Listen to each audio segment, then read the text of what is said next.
केवल संत मत या कबीर मत की बात नहीं है। जब कबीर जयंती होती है तो कबीर पंथी कबीर जयंती मनाते हैं। जब गुरु महाराज महर्षि मही की जयंती होती है तो संत मत के लोग गुरु महाराज की जयंती मनाते हैं। जब विवेकानंद की जयंती होती है तो विवेकानंद को मानने वाले विवेकानंद की जयंती मनाते हैं। इसी प्रकार अन्य महापुरुषों जितने हैं उनकी जयंती पर उनकी अनुयायियों ने जयंती मनाते हैं। लेकिन आज जो दिन है यह हर मत पंथ संप्रदाय के मानने वाले आज गुरु पूर्णिमा मना रहे हैं, किसी भी मत के हो। आज जब आप सीरियल देखेंगे, टीवी देखेंगे, यूट्यूब देखेंगे तो हर मत पंथ के जहाँ धार्मिक संस्था है, गुरुद्वारे हैं, आश्रम है, वो चाहे किसी मत के आश्रम हो तो वहाँ आज गुरु पूर्णिमा का आयोजन हो रहा होगा। तो ये आज के दिन क्यों हो रहा है? क्योंकि आज से कहते हैं वर्षावास। संत महात्मा 8 महीने भ्रमण करते थे। पहले 8 महीने कार्यक्रम में भ्रमण करते थे, सत्संग करते थे और ये ज्येष्ठ पूर्णिमा में अपने आश्रम आ जाते थे और आश्रम में आ करके ये पूजा करके और 8 आश्रम में ही कथा कहते थे। कथा तो 1 महीना, 2 महीना, 3 महीना, 4 महीने तक एक जगह रह करके वर्षावास, इसको कहते हैं वर्षावास। जैसे भगवान बुद्ध ने 21 वर्षावास, 26 वर्षावास किए थे। कहाँ? जो बनारस है वहाँ पर जो है 26 वर्षावास किए थे, अर्थात 26 गुरु पूर्णिमा वहाँ पर रह करके, स्थायी रह करके और लोगों को ज्ञान दिए थे।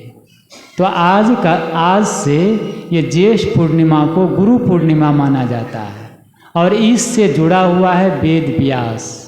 इस पूर्णिमा को व्यास पूर्णिमा भी कहा जाता है। व्यास मतलब सब गुरुओं में गुरु व्यास, वेद व्यास जी को मानते हैं। तो आज गुरु पूर्णिमा है, आषाढ़ पूर्णिमा है।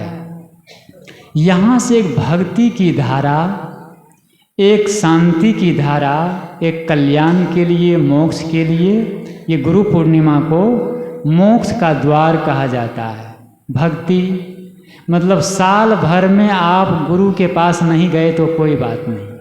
इसका अर्थ ये भी है कि साल भर आप गुरुद्वारे नहीं गए, संतों के पास नहीं गए तो चलेगा, लेकिन गुरु पूर्णिमा, ठीक है ना, गुरु पूर्णिमा में साल में एक बार अवश्य गुरु संतों के पास जाना चाहिए, गुरुद्वारे जाना चाहिए।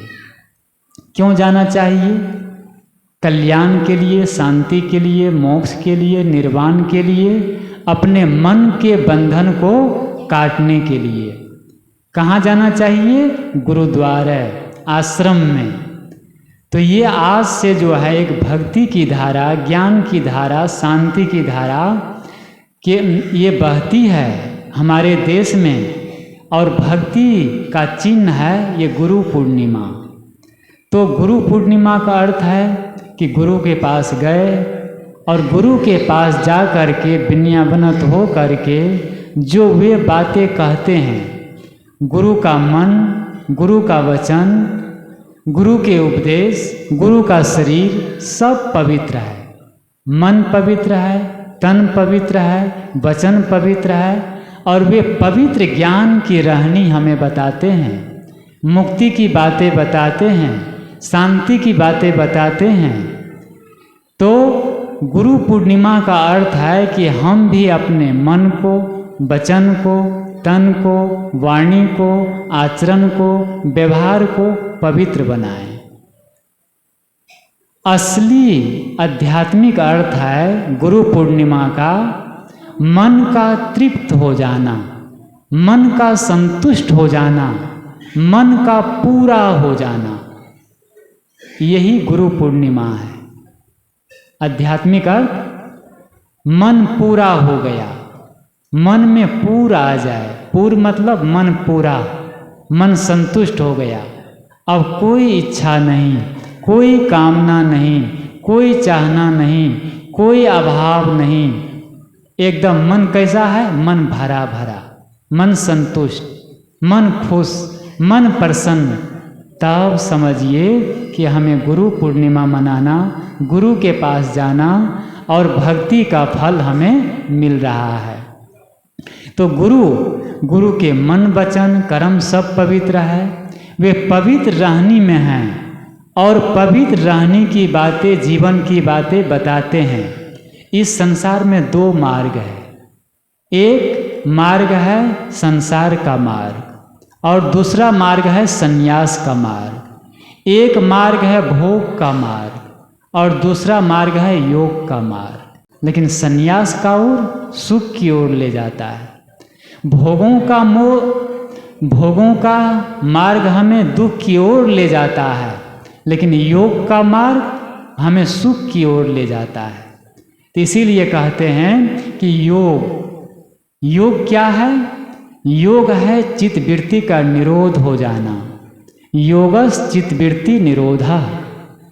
पतंजलि जी महाराज ने कहा योगस चित्तवृत्ति निरोधा तदा द्रष्टु स्वरूपे अवस्थानम ध्यानम निर्विष्यम मनः।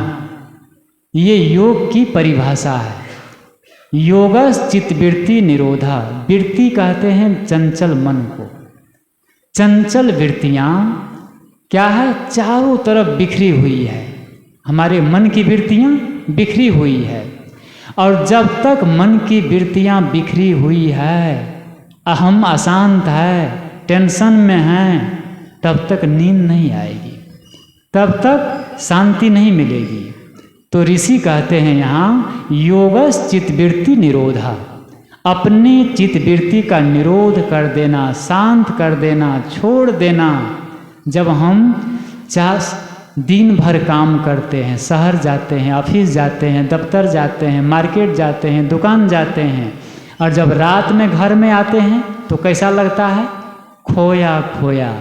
शरीर थका हुआ, मन थका हुआ, दिमाग उलझा हुआ। सही है ना? एकदम हरासमेंट हो करके हम बाहर से आते हैं। इसीलिए संतों ने कहा कि जब बाहर से आए तो बाहर में तो शक्ति खोए हैं, अब घर में क्या करना है? शक्ति हम चार्जिंग करना है। जैसे मोबाइल होता है, मोबाइल तो दिन भर गए, जब दिन भर गए मोबाइल का प्रयोग किए तो मोबाइल डिस्चार्ज हो गया, बैटरी डिस्चार्ज हो गई, तो शाम को आते हैं, रात में आते हैं तो चार्ज में लगा देते हैं। सही है ना? चार्ज में लगा देते हैं मोबाइल में। इसी प्रकार तो मोबाइल को तो चार्ज में लगा दिए और अपने को डिस्चार्ज में लगा देते हैं। टीवी खोल लेते हैं, अखबार पढ़ने लगते हैं, सीरियल खोल लेते हैं। सही है ना? घर में कोई नेगेटिव विचार है, लड़ाई झगड़ा है, इसकी उसकी बातें हैं, उसमें दिमाग लगा दिए तो बाहर से तो डिस्चार्ज होके आए ही है और घर में भी पूरा डिस्चार्ज। और डिस्चार्ज जब हो गए, खो दिए अपने आप को, तब शरीर में क्या बचा? जान नहीं है, केवल आत्मा है। तब अब शरीर को हम सुला रहे हैं बिस्तर पर, नींद नहीं आएगी, अब मन तड़फेगा। तो यहाँ ऋषि कहते हैं कि अपने चित्त के वृत्तियों को शांत करना। इस दुनिया में सबसे महान आदमी कौन है? सबसे बड़ा आदमी कौन है? जो एक समय में एक ही बात सोचे। इसको हमारे मनुष्यों ने कहा, साइंटिस्ट ने कहा कि लिव इन द प्रेजेंट, वर्तमान में जियो। Live in the present, present मतलब वर्तमान। वर्तमान में जो जीना सीख गया, वर्तमान में जो रहना सीख गया, वो दुनिया का सबसे महान आदमी है। आदमी खाने बैठता है, खाने बैठा है, लेकिन वो खाता नहीं है, केवल हाथ मुख में दे रहा है, कर दे रहा है, खा रहा है। और वहाँ पूछा जाता है कि नमक कैसा है, तो कहते पता ही नहीं है। वो आधा पेट भोजन कर लिया है और अभी तक नमक का पता नहीं है, स्वाद का पता नहीं है, सब्जी का पता नहीं है कि कैसी सब्जी बनी है, कैसा नमक है, क्योंकि वो कुछ और सोच रहा है, उसका दिमाग कहीं और है। इसका अर्थ हुआ कि आदमी वर्तमान में नहीं जी रहा है, वो खा नहीं रहा है, वो खाते खाते बहुत कुछ कर रहा है। आजकल तो खाते खाते मोबाइल में बातें करते हैं, मोबाइल और टीवी, कार्टून या कोई सीरियल, बस टेबल पर खाना ले आए, भोजन ले आए, टीवी खोल दिए, आंख टीवी पर है और बस भोजन कर रहे हैं। ये सब अच्छी बात नहीं है। ये सब हमारे स्वास्थ्य के लिए, मन के लिए, दिमाग के लिए क्या है, ये सब गलत है। अच्छे स्वास्थ्य की गारंटी भगवान पर नहीं है, भोजन पर है। अच्छे स्वास्थ्य की गारंटी भगवान पर नहीं, ईश्वर पर नहीं, किस पर है, भोजन पर। बात करते, टीवी देखते, मोबाइल से बात करते भोजन कभी नहीं करना चाहिए, कभी नहीं। कमाते क्यों है, खाने के लिए, सही है ना। और शांति से एक मुट्ठी खा भी ना पाओ, सुख से, शांति से, स्थिर से खा भी ना पाए तो फिर क्यों कमाते हैं। कमाना बेकार हुआ। जब शांति से हम क्या होता है, अशांत होके आदमी कमाता है, अशांत होके खाता है और अशांत होके सो जाता है, तो क्या होगा, मरना भी पड़ेगा अशांत होके। तो यहाँ सदगुरु कहते हैं कि हमें जीवन में क्या है, अपने जीवन में हमें जो गुरु का उपदेश है, संतों का उपदेश है कि अपने मन, वचन, कर्म को पवित्र बनाओ। तो गुरु पूर्णिमा क्या है, मन का तृप्त हो जाना। जिसका मन तृप्त हो गया, संतुष्ट हो गया, समझिए वो सबसे महान व्यक्ति है, सबसे बड़ा आदमी है। कबीर साहब ने कहा, चाह गई चिंता मिटी, मनवा बेपरवाह, जिनको कुछ नहीं चाहिए सोई सहानुभूति सा। तो ये गुरु के जो शब्द है, जो व्यवहार की बातें हैं, ये है। अब गुरु कहना किसको चाहिए, सदगुरु कौन है, उनके रहनी क्या होती है।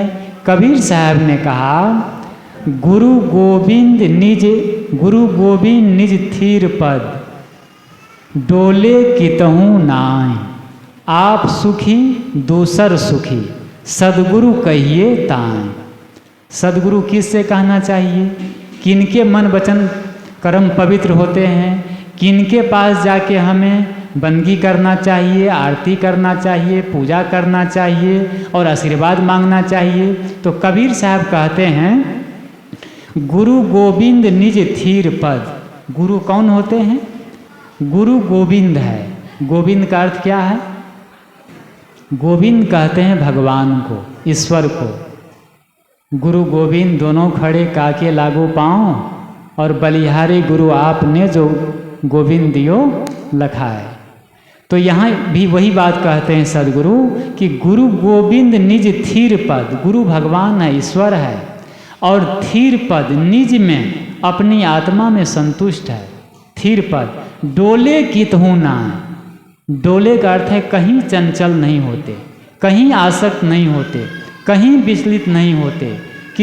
और आप सुखी दूसर सुखी, सदगुरु कहिए ताय। बहुत अच्छी परिभाषा है। एक में तो गुरु का रहनी बता दिए और दूसरे में व्यवहार का पक्ष बता दिए कि हम किसी सदगुरु और संतों की पहचान क्या है। कहते हैं कि वे अपने आप में स्थिर होते हैं, और जो अपने आप में स्थिर है, अपने आप में संतुष्ट है, अपने आप में तृप्त है, अपने आप में प्रेम करते हैं। यस्तु आत्मरतिरेव स्यदात्म तृप्तस्य मानवा, आत्मनेव च संतुष्टस्य कार्यम न विद्यते। गीता कहती है, जो स्थित प्रज्ञ है, जो सद्गुरु है, जो मुक्त पुरुष है, जो पवित्र आत्मा है, उनके लक्षण क्या है, ये गीता का कबीर साहब यहाँ कह रहे हैं, वहाँ भगवान कृष्ण कहते हैं कि यस्तु आत्मरतिरेव। जो व्यक्ति अपनी आत्मा में रति करता है, अपनी आत्मा में प्रेम करता है, यस्तु आत्म तृप्तस्य, अपनी आत्मा में तृप्त है, अपनी आत्मा से संतुष्ट है, तस्य कार्यम न विद्यते, उसके लिए संसार में कोई काम करना बाकी नहीं है। 3 काम बताए हैं। क्या क्या है? अपनी आत्मा से प्रेम करो, अपनी आत्मा में तृप्त हो जाओ और अपने आप में संतुष्ट हो जाओ। इस दुनिया में प्रेम करने लायक क्या है? अपनी आत्मा, जिसको कहते हैं लव प्रेम, है ना। लोग कहते हैं ना आई लव यू, वो गलत है। लव प्रेम, आत्मा, सेल्फ प्रेम, जो सेल्फ से प्रेम करता है, आत्मा से प्रेम करता है, अपने आप को जानता है, वह असली भजनानंदी है, असली पुजारी है। तो कहते हैं अपनी आत्मा से प्रेम करना।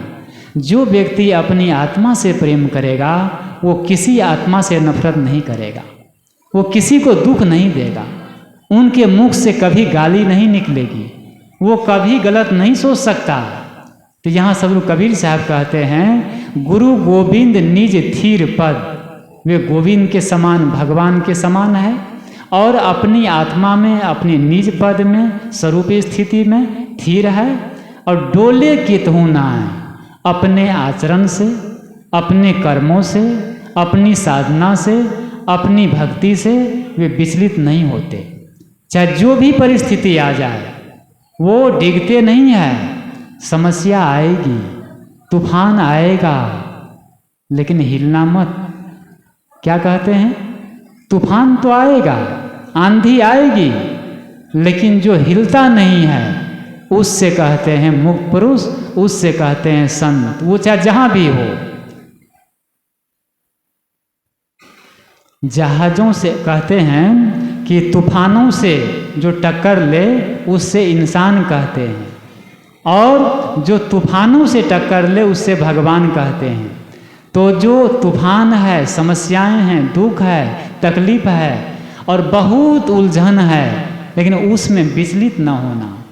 जो आदमी अपनी आत्मा से प्रेम करेगा, अपने आप में इतने चार्जिंग रहेगा, इतने मजबूत रहेगा कि उसको दूसरे की गाली उसको कुछ प्रभावित नहीं कर पाएगा, दूसरे के कटु शब्द उसको विचलित नहीं कर पाएगा, कुछ भी नहीं, क्योंकि वो अब इतने मजबूत है। सबसे पहलवान कौन है इस संसार में? वीर कौन है? सिकंदर, हिटलर, तैमूरलंग, औरंगजेब, ये सब बड़े बड़े जो खूंखार हैं ना, ये लोग ऐसे ऐसे नाम है हमारे भारत के इतिहास में कि विश्व विजेता सिकंदर को कहा जाता है। और उंगली माल डाकू कितना बड़ा था कि राज सत्ता को भी हिला दिया था। परसेनजीत राजा थे और उंगली माल के नाम सुन करके ही कांप जाते थे, राजा भी कांपता था। लेकिन उस उंगली माल जंगल में वो था और भगवान बुद्ध जा रहे थे, तो उंगली माल देखा और कहा ठहर जाओ। बुद्ध रुके नहीं, कहा ठहर जाओ, फिर नहीं रुके, फिर बोला जोर से ठहर जाओ, तो बुद्ध ठहर गए और उलट के देखे उंगली माल की ओर। और बुद्ध भगवान ने कहा कि उंगली माल, मैं तो ठहर गया, लेकिन तुम कब ठहरोगे? क्या बोला? क्या बोले बुद्ध? कि मैं तो रुक गया, लेकिन तुम कब रुकोगे? और उसके बाद उंगली माल गया और उसके कंधे पर तलवार रख दिया, कटार रख दिया। बुद्ध मुस्कुराए तो उंगली माल डाकू ने कहा कि तुमको डर नहीं लगता है? मेरी आवाज़ सुन करके शेर भी भाग जाता है, मेरी छाव में कोई जानवर नहीं आता है। आदमी की बातें छोड़ो, मैंने 999 लोगों को बलिदान चढ़ा दिया है, क्या तुमको डर नहीं लगता है?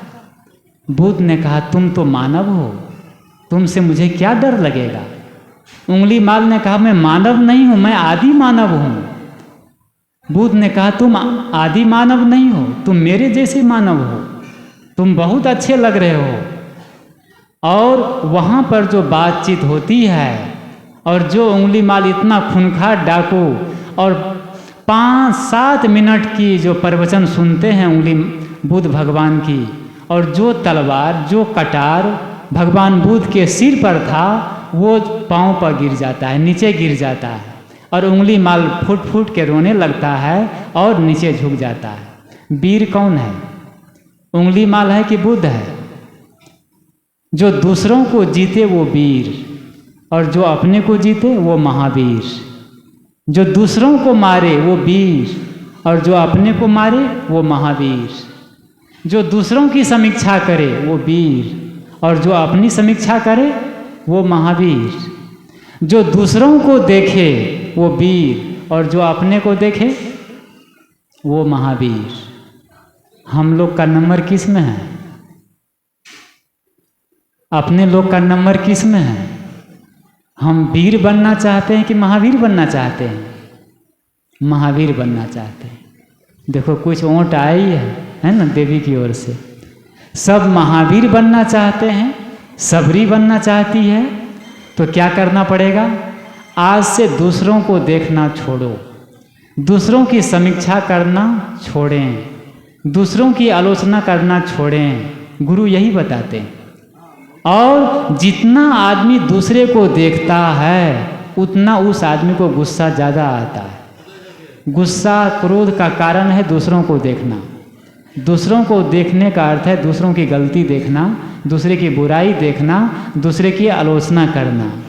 जो आदमी दूसरों की गलती देखता है, आलोचना करता है, निंदा करता है, दूसरों के नेगेटिव पॉइंट को देखता है, उसको क्रोध आएगा, गुस्सा आएगा, झुंझुलाहट आएगी और वो बीमार रहेगा। तो क्या करना है? कबीर साहब ने कहा कि बाहर के पट बंद कर भीतर का पट खोल। बाहर देखने का आंख बंद कर लो, ये नहीं कह रहे हैं, हमारे मन की आंखें। तो यहाँ सदगुरु कहते हैं कि गुरु गोविंद, गुरु कौन है? गोविंद है, भगवान है। डोले कितहु ना है, वे अपने आचरण से, अपने व्यवहार से, अपनी रहनी से, अपनी ज्ञान से, अपनी भक्ति से, अपनी साधना से कभी विचलित नहीं होते। स्वामी महावीर उन दिनों एक जगह थे, तो दो रजवाड़ों के बीच में, दो राजाओं के बीच में एक नदी को लेकर के विवाद छिड़ गया। एक नदी थी, तो एक राजा कहता कि ये नदी मेरी है, दूसरा राजा कहता ये नदी मेरी है। पानी जा रहा था तो अकाल पड़ गया था, पानी की ज़रूरत पड़ रहा था किसानों को, लोगों को त्राही त्राही मच रही थी। तो राजाओं में एक राजा कहता नदी का पानी मेरा है, दूसरा कहता है मेरा है। दोनों में ऐसे होते होते युद्ध छिड़ गया। युद्ध छिड़ने ही वाला था। दोनों तरफ सेना आ गई, तो बंदूक सब कुछ आ गई और बिल्कुल बिगुल बजने ही वाला था युद्ध की। उसी युद्ध के बीच में महावीर स्वामी आ गए। युद्ध होता, ये महावीर स्वामी के ज़माने की घटना है ये। उसी बीच में महावीर स्वामी आ गए और महावीर स्वामी ने कहा कि राजाओं, योद्धाओं, सैनिकों, पहले मेरे से युद्ध करो, पहले मुझे मारो, तब तुम लोग युद्ध करना। जब महावीर स्वामी को देखे तो दोनों राजा आ गए महावीर स्वामी के पास, और राजाओं ने कहा कि भगवान, ये हम राजाओं का काम है, ये संसार का काम है, आप सन्यासी का काम नहीं है, आप इस बीच में मत आइए। और एक बात ये भी याद रखिए कि जो काम सत्ता से नहीं होती है वो काम संत से होता है। तो महावीर स्वामी ने कहा कि आप हट जाइए बीच से। महावीर स्वामी ने कहा नहीं, आज मैं हटूंगा नहीं, पहले मुझे गोली मारो, मुझे मार दो, तब तुम लोग युद्ध करना। राजा लोग समझाए लेकिन वो मानने वाला नहीं। तो राजा ने कहा कि आप ऐसा क्यों करते हैं? आप इतना संत होकर के और भगवान होकर के और ये युद्ध क्षेत्र में आ गए, आप ऐसा क्यों कर रहे हैं? दोनों राजाओं ने कहा। तो महावीर स्वामी ने कहा कि राजाओं, तुम लोग ये बताओ कि पानी महंगा होता है कि खून महंगा होता है? महावीर स्वामी ने पूछा राजाओं से कि खून महंगा होता है कि पानी महंगा होता है? राजा लोग कहे कि खून महंगा होता है, खून महंगा होता है। तो महावीर स्वामी ने कहा तो तुम पानी को लेकर के खून की नदी बहाओगे? युद्ध जब होगा तो क्या होगा? पानी को लेकर के खून की नदी बहाओगे तुम लोग। तो कहे क्या करें हम लोग? राजाओं ने कहा कि क्या करें हम लोग? तो महावीर स्वामी ने कहा कि ऐसा करो, आधा नदी का पानी तुम ले लो और आधा नदी का पानी तुम ले लो, अर्थात आधा आधा नदी को बांट लो, बस झगड़ा खत्म। कहते हैं उन लोग को बात जच गई, समाधान मिल गया और दोनों राजा नदी को आधा आधा करके बांट लिए और युद्ध टल गया, समस्या टल गई। देखो गुरु कौन है, संत कौन है? मैं क्या कहा, जहाँ सत्ता से काम नहीं होगा, सत्ता केवल दूसरों को मारती है, सत्ता केवल दूसरों को सताती है। जो दूसरों को सता कर मिले, तड़फा के मिले, उससे सत्ता कहते हैं, और जो स्वयं को तपा कर मिले उससे सत कहते हैं। इसलिए जो सत होता है वो शाश्वत होता है। तो यहाँ सदगुरु कहते हैं, गुरु गोविंद निज थीर पद डोले कितहु नाय, और आप सुखी दूसर सुखी सदगुरु कहिए ताय। आप सुखी है, स्वयं सुखी है और दूसरों को भी सुख बांट रहे हैं, उनसे किसी को दुख नहीं होता है। जो संत है, जो गुरु है, उनसे कभी सपना में भी किसी को दुख नहीं होगा। थोड़ा सा कसौटी करिए। आज जो संत और कोई ऐसा गाली देता है, निंदा करता है, आलोचना करता है, ईर्ष्या रखता है, लड़ाता है, फूट डालता है, ये कबीर साहब की अमर वाणी है कि सदगुरु कौन है? आप सुखी दूसर सुखी। संत किसी को श्राप नहीं देते, सदगुरु संत किसी को श्राप नहीं देते। क्या देते हैं? वे आशीर्वाद देते हैं। संत का काम है आशीर्वाद देना, दुआ देना।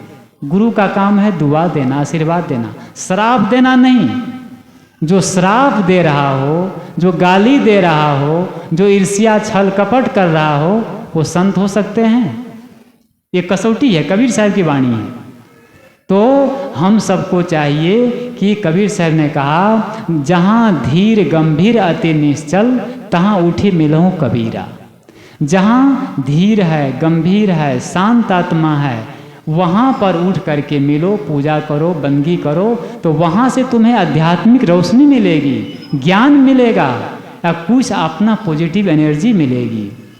और यदि अपने आचरण में गड़बड़ी है, यदि हम स्वयं दुखी है, तो फिर दूसरों को हम सुखी नहीं कर सकते हैं। तो कबीर साहब कहते हैं कि आप सुखी दूसर सुखी सदगुरु कहिए ताए।